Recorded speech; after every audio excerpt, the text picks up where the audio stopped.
Nous nous intéressons tous à ce qui se passera après notre existence terrestre, mais en fait, la question de savoir ce qu'il advient exactement d'une personne au moment de sa mort n'est pas moins mystérieuse. Quelles sont les vérités qui lui sont révélées à ce moment-là? Que comprend-il avant de rendre son dernier souffle? En effet, ce que nous vivons à la frontière de la vie et de la mort indique également ce qui nous arrivera ensuite. Lorsqu'un mourant est prêt à quitter son corps, une porte mystérieuse s'ouvre devant sa conscience, un portail vers d'autres dimensions. Après l'avoir franchi, il découvre les perspectives inconnues de l'autre monde. Au moment où la réalité terrestre se fond devant l'âme, de nouveaux horizons s'ouvrent. La conscience est libérée des entraves du corps physique et devient le témoin de phénomènes mystérieux qui dépassent de loin notre perception ordinaire. Regardez ceci, et vous découvrirez ce qu'ont vu ceux qui ont réussi à s'attarder à ce stade. Leurs récits surprennent l'imagination et font réfléchir à bien des choses. Vous ferez également connaissance avec l'incroyable découverte du scientifique exceptionnel Andrei Gnezdilov.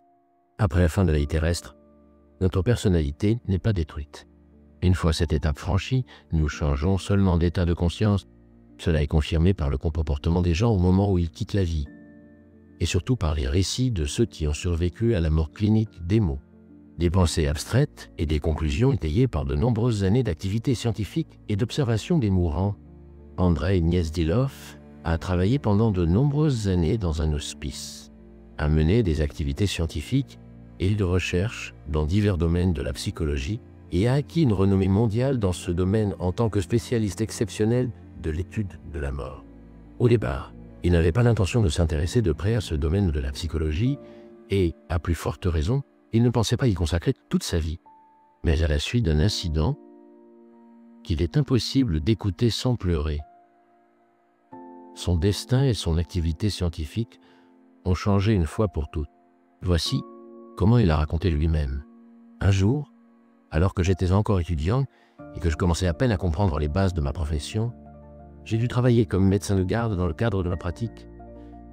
D'une manière ou d'une autre, je suis arrivé dans un service où se trouvait une petite fille, dans une autre ville. Elle était allongée toute seule car d'autres enfants avaient été réinstallés. J'ai demandé ce que je pouvais faire pour elle.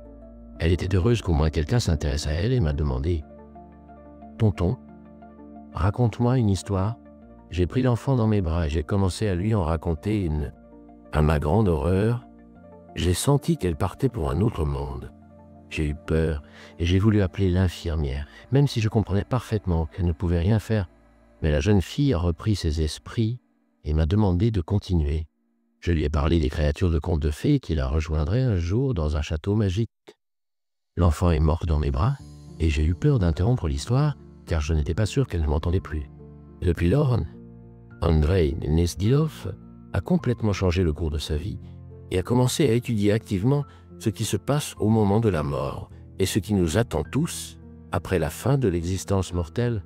Au cours de ses recherches, il a accumulé de nombreux cas qui permettent de vérifier l'existence de la vie après la mort. Au fil des années de pratique médicale, il a acquis la conviction qu'au moment de quitter la vie terrestre ou lors de la mort clinique, une personne peut se trouver dans un état de conscience particulier. À ce moment précis, la personne ne ressent pas l'horreur de la mort, car un certain sentiment de continuation de la vie lui vient. Il se passe alors des choses étonnantes qui, de l'avis du scientifique, ne peuvent être une simple coïncidence. Andrei Gnezdilov a donné plusieurs exemples impressionnants dont il a été personnellement témoin. Dans l'un des services de l'hospice où il travaillait, il y avait 2 mourants. L'un d'eux ne réagit plus à rien, tandis que le second est encore conscient.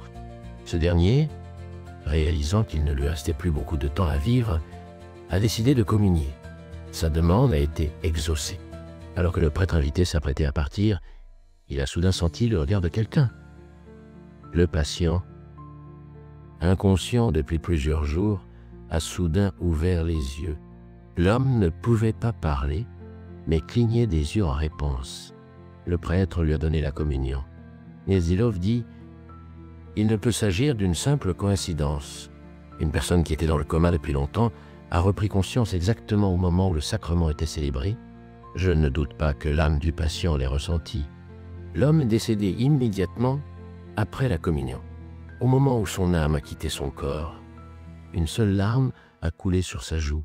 À ce moment-là, une atmosphère de bonté et d'illumination régnait dans le service, ce qui accompagne l'ouverture de la conscience spirituelle. D'autres observations et recherches ont montré que, dans un tel état, une personne peut avoir des visions spéciales qui l'aident à prendre conscience de sa mort imminente. Mais ce n'est pas tout. Certains cas suggèrent quelque chose de plus. Par exemple, le scientifique a cité une histoire qui est arrivée à ses propres parents. Une femme mourante a demandé à sa fille d'aller chercher un prêtre. La fille fut surprise par cette demande, car dans le village où elle vivait, l'église avait été abandonnée depuis longtemps. « Où irai-je ? Tu sais que l'église est fermée depuis des années, dit-elle. Mais la vieille dame a insisté. La fille se rendit à la gare voisine et, par une coïncidence étonnante, y rencontra un prêtre. Elle s'est précipitée vers lui et lui a demandé de venir confesser et purifier la mourante. Le prêtre accepta et tout se passa comme prévu. Dans les dernières heures de sa vie, la grand-mère mourante a reçu la grâce qui l'a aidée à partir en paix. Selon les observations de Gniezdilov, c'est précisément grâce à l'émergence de la conscience spirituelle que de nombreuses personnes cessent d'avoir peur avant leur mort. Le scientifique pensait qu'à ce moment-là, non seulement le véritable sens de la vie terrestre leur était révélé, mais aussi la lumière au bout du tunnel et le courage d'aller au-delà de l'existence visible. L'une de ses patientes a admis qu'elle n'avait pas peur de la mort. Elle a déclaré « Ma vie était heureuse. Ma vie a été heureuse. Je l'ai vécue dans l'amour pour mon mari, ma fille et ma petite-fille. J'ai appris tout ce que je pouvais sur la vie et maintenant, je veux tout apprendre sur ce qu'il y a au-delà. » Au dernier moment de l'existence mortelle, la conscience spirituelle amène personne à un tel niveau et concentre toute son expérience terrestre avant de passer à autre chose. C'est peut-être là l'objectif principal de la conscience spirituelle qui se manifeste avant la mort. Gniezdilov a également raconté les derniers moments de la vie d'une autre de ses patientes, une paysanne ordinaire. Il se trouvait près d'elle lorsqu'elle reprit soudainement ses esprits. La mourante rayonnait de joie. Il lui demanda ce qu'elle avait vu et elle répondit « Je me suis retrouvée dans un endroit extraordinaire. J'ai compris que j'étais en Angleterre. Je portais une robe de mariée blanche et je descendais un bel escalier à l'intérieur d'une grande demeure. Tout le monde m'appelait Margaret. » Pour vérifier ses dires, Gniezdilov lui parle en anglais, des mots qui, pour une paysanne sans instruction, auraient dû ressembler à du charabia. Mais à sa grande surprise, la femme lui a répondu dans un anglais impeccable, comme une aristocrate. Ensuite, elle a fermé les yeux et, avec un sourire, est partie dans un autre monde. En analysant de tels cas, Gniezdilov a essayé de comprendre où ces personnes trouvaient la force de surmonter la peur de la mort. Il a conclu qu'il s'agissait d'une manifestation de l'esprit. Ces cas et des centaines d'autres prouvent qu'en plus de notre monde, il existe une vie après la mort, où nous irons tous après la mort. Il a également déclaré que la mort n'a pas qu'un caractère négatif. Elle donne à notre existence une profondeur spirituelle. C'est pourquoi les gens doivent régulièrement réfléchir à la mort.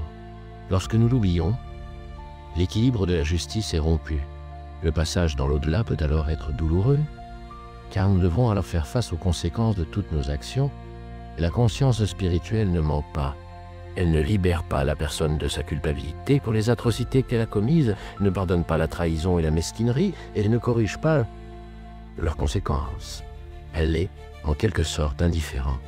Elle ne sert que de miroir, reflétant et amplifiant les qualités intérieures d'une personne. C'est pourquoi un scélérat et un meurtrier iront en enfer, et une bonne personne au paradis, parce que sa propre conscience spirituelle devient son plus haut juge. Ce n'est pas Dieu qui punit ou récompense une personne, mais elle-même, comme le dit Gniezdilov. Rien de personnel, seulement la loi physique de la nature. Le semblable attire le semblable. Et il est attiré là où il doit être. Un méchant, après sa mort, se retrouve là où règne le mal. Une bonne personne se retrouve là où le bien triomphe. Henri Gniezdilov a conseillé de toujours se rappeler que chacun d'entre nous a un temps limité à vivre. Nous devons donc l'utiliser avec sagesse. La responsabilité à l'égard de la vie signifie toujours la responsabilité à l'égard de la mort. Mais contrairement à l'existence terrestre, au moment de mourir, Rien ne peut être réparé. Bien sûr, chaque personne décide elle-même de ce qu'elle croit et de la manière dont elle se comporte face à la mort en général et à sa propre mort en particulier. Mais il vaut la peine d'écouter les paroles d'André Gnezdilov, car une personne aussi sérieuse ne prêterait pas autant d'attention à ces questions si elles étaient absurdes. Il a vu des gens mourir pendant des décennies et a eu l'occasion directe, avec leur aide, de regarder au-delà des limites de l'existence terrestre et de voir ce que d'autres scientifiques ont peur d'admettre. Écrivez dans les commentaires ce que vous en pensez. Avez-vous déjà fait l'expérience de la conscience spirituelle dont parlait ce scientifique hors pair? Et si vous aussi, vous espérez que la mort n'est qu'une transition d'un niveau d'existence à un autre, aimez cette vidéo et abonnez-vous à la chaîne. Merci beaucoup d'avoir regardé cette vidéo. Bonne chance et bonne continuation à tous.